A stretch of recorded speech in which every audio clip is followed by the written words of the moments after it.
c'est n'importe quoi cette chaise. J'ai juré. Et oui, vous aussi la team. Un moment ou un autre, un jour dans votre vie, vous allez partir. Vous allez avoir 18 ans. Les responsabilités, le stress de partir.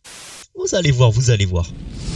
Oh yo la team, j'espère que vous allez bien, moi ça va nickel. Aujourd'hui, je vais vous parler déjà de mes 19 ans, mais je vais surtout vous parler de l'année de mes 18 ans. Pourquoi ? Parce qu'en fait, 18 ans par rapport à 19 ans, y a pas grand chose qui change. C'est-à-dire que 18 ans, c'est là que tout se joue. C'est là qu'il y a le plus de changements dans votre vie en fait. 19 ans, on va dire que c'est une sorte de continuité des 18 ans en fait. C'est la même chose en soi. Je suis né le 22 septembre 2003, voilà, aujourd'hui je vais avoir 19 ans le 22 septembre 2022, c'est-à-dire dans 2 jours.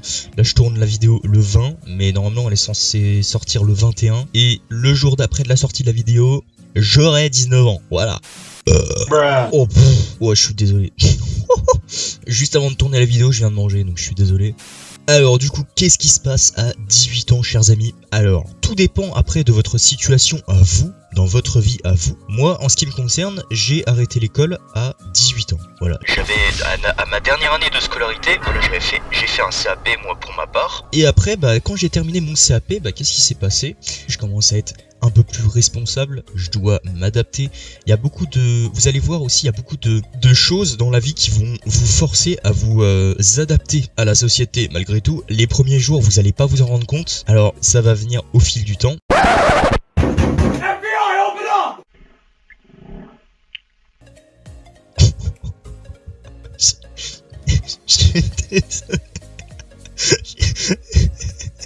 Oh là, qu'est-ce que je viens de lâcher? Oh, mon cul il est en feu. Oh, sa mère. Putain, entre la bouche, le cul, moi je m'arrête plus en fait là, c'est n'importe quoi. Je sais pas ce qui se passe aujourd'hui, mais bref. Donc du coup je disais, voilà, sortie de l'école, après vous allez commencer à chercher un travail, donc vous allez devoir vous débrouiller tout seul, vous allez faire vos premiers entretiens d'embauche. Quand vous avez trouvé votre entreprise, et ça va solliciter beaucoup de démarches administratives, après ça dépend quel job vous faites. Moi par exemple, à côté de YouTube, je suis routier, donc du coup j'ai dû faire pas mal de démarches administratives pour faire mes cartes, parce que j'ai le permis de conduire, j'ai la carte FCO, la carte conducteur et la carte ADR. Carte ADR, vite fait, c'est pour les matières dangereuses. La carte FCO, c'est une formation qu'on fait tous les 5 ans, nous les routiers, pour, on va dire, entre guillemets, réapprendre le métier, voilà, pour se souvenir des bases. Et la carte conducteur, c'est la carte qu'on met dans un petit lecteur dans le camion pour enregistrer toutes nos données, nos temps de travail pour être payé. En tout cas, tu vois, c'est la carte à la fin du mois qui ralasse, tu vois. Et donc du coup, rien que tout ça, en ce qui concerne mon travail, ça a sollicité beaucoup de démarches administratives. Alors moi, personnellement, en ce qui me concerne la team, faut savoir que mes parents sont divorcés, mon père habite très loin, donc du coup, j'ai pas beaucoup d'aide de sa part, et puis ma mère me laisse beaucoup faire par moi-même. Et d'ailleurs, j'ose espérer que vous ayez des parents aussi comme ça, parce que c'est important. Selon moi, je trouve ça important que les parents laissent faire leurs enfants tout seuls, qu'ils laissent découvrir eux-mêmes la vie. Pour moi, je pense que c'est important, parce que c'est là que se forgent les bases, et c'est là que tu te forges ton propre caractère, ta propre personnalité. Et moi je trouve ça indéniable. Donc voilà, donc mes parents m'ont pas beaucoup trop aidé. Ils m'ont aidé quand même, hein. Je suis reconnaissant là-dessus, hein. Ils m'ont aidé, ils ont été là quand même.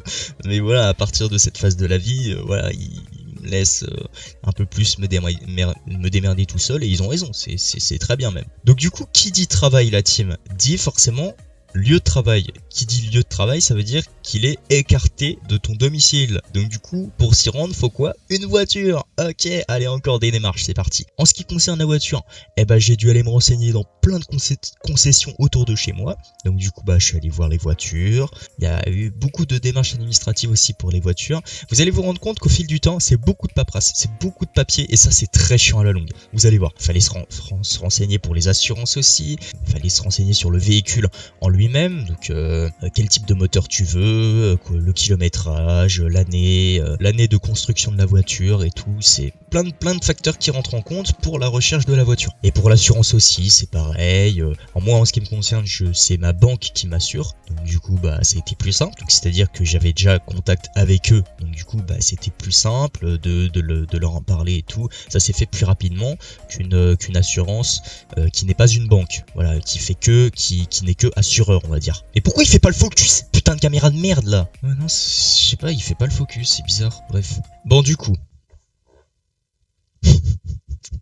Tuez-moi s'il vous plaît, mais tuez-moi, j'ai un vrai moteur dans le cul en fait. Pour en revenir du côté du travail, qui dit travail dit mutuelle d'entreprise aussi.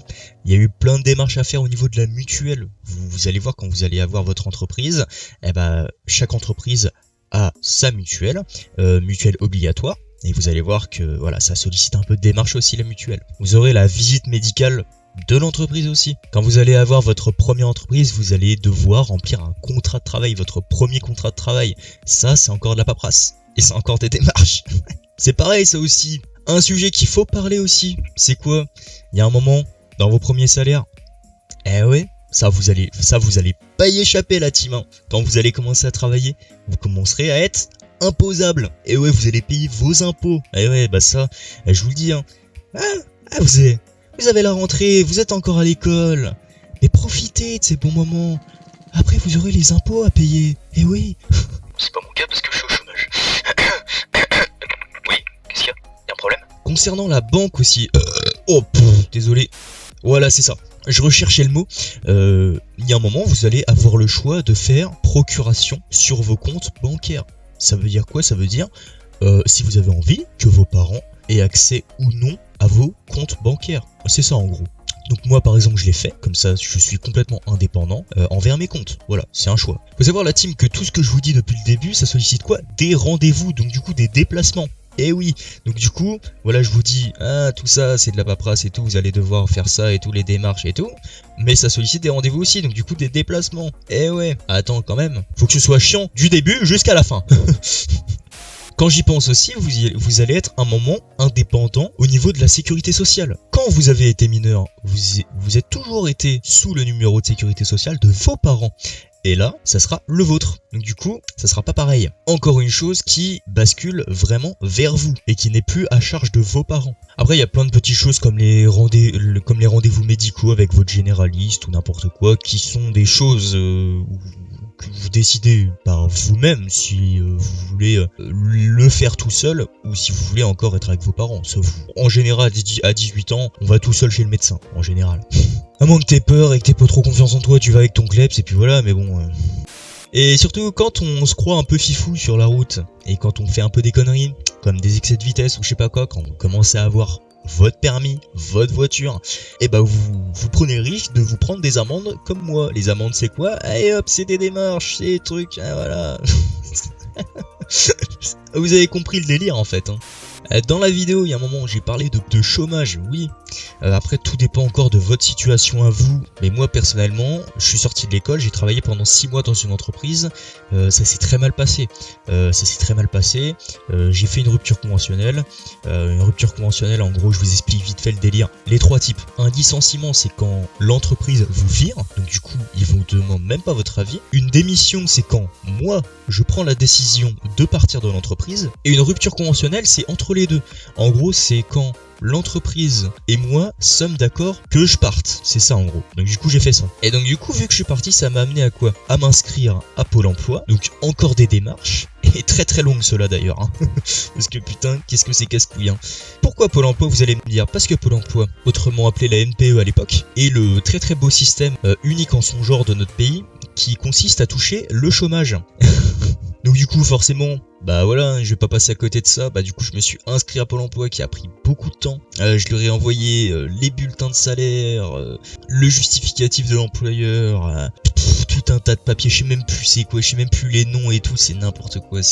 Après voilà, ça c'est ce qui me concerne moi, c'est en fonction de votre situation. Si vous êtes encore dans votre entreprise et que tout se passe bien et que vous travaillez bien et tout, bah voilà, vous aurez pas à passer par cette étape-là, quoi. Il y a ça aussi, en fonction de votre situation familiale, vous allez éventuellement être amené à faire des recherches d'appartements. Parce que voilà, vous êtes là, vous vous sentez plus trop bien, vous avez envie de prendre votre envol, vous avez envie, voilà, d'avoir la paix, d'être tout seul, vous voulez découvrir la vie par vous-même, quoi. Bah voilà, vous allez faire des démarches encore en ce qui concerne les appartements ou les maisons, ça dépend de votre situation financière, hein, ou villa, ou château, n'importe quoi, hein, vous pouvez aller n'importe où. Et voilà, ça le sollicitera à aller dans des agences immobilières ou même sur les sites, carrément, sur les sites internet, il y a plein de trucs comme ça. Et ça sollicitera aussi un rendez-vous avec la banque, voilà, c'est plein de trucs comme ça en fait qui s'enchaînent. Ça c'est plus ma situation à moi en ce moment, en ce qui me concerne, parce que comme vous l'avez remarqué dans certaines vidéos, je commence à en avoir marre de tourner des vidéos ici. Donc du coup voilà, je vous informe de ça la team. Très bientôt, dans quelques mois je pense, vous ne verrez plus tourner des vidéos ici dans cette pièce là qui s'appelle ma chambre. Pas tous les gens ont la chance d'avoir des parents qui acceptent que leurs enfants fassent ça. Donc voilà, par exemple en ce qui me concerne des vidéos sur YouTube, les parents disent oui mais c'est pas donné à tout le monde, c'est pas des métiers stables. Et moi je suis toujours à lui dire mais t'inquiète. En tout cas ce qui est sûr les gens, c'est que si vous avez des rêves, croyez-y à fond, allez-y à fond et tout, faites pas semblant, genre enfin tracez quoi. Parce que moi voilà, ça fait plus de 2 ans que je fais ça, je fais des vidéos, je fais des lives, j'adore faire des vidéos, des lives et tout, c'est super cool. Moi j'aime bien communiquer avec vous, des gens que je connais pas, c'est toujours de super bons moments et tout. C'est toujours de super rencontres et moi j'adore, c'est trop bien. Bon voilà la team. En tout cas, sachez une chose, vers la fin de l'année, ça commence à se calmer. Après, vous allez voir, vous allez gérer le système et ça ira mieux. Pour vous rassurer, hein. Mais c'est vrai, c'est la vérité. C'est toujours au début en fait que c'est choquant, il y a plein de trucs qui vous arrivent dans la gueule, vous comprenez pas ce qui se passe et tout. Pour vous en faire une conclusion, la team de toute cette vidéo en général, voilà, on est là, on a 17 ans, on attend avec impatience les 18 ans, on dit ouais c'est incroyable, on va avoir 18 ans, on va être des grands, on va pouvoir dire non à nos parents et tout. Ah là là là là là. Non, y a pas que ça. Non mais voilà, comme quoi faut pas se faire de fausses idées. C'est voilà, tout le monde passe par là quoi. On commence à avoir de la beubare moi qui pousse là. Franchement, je commence à être un daron en fait moi. Ah ouais, j'ai pas l'air. Ouais, j'ai pas du tout l'envie même.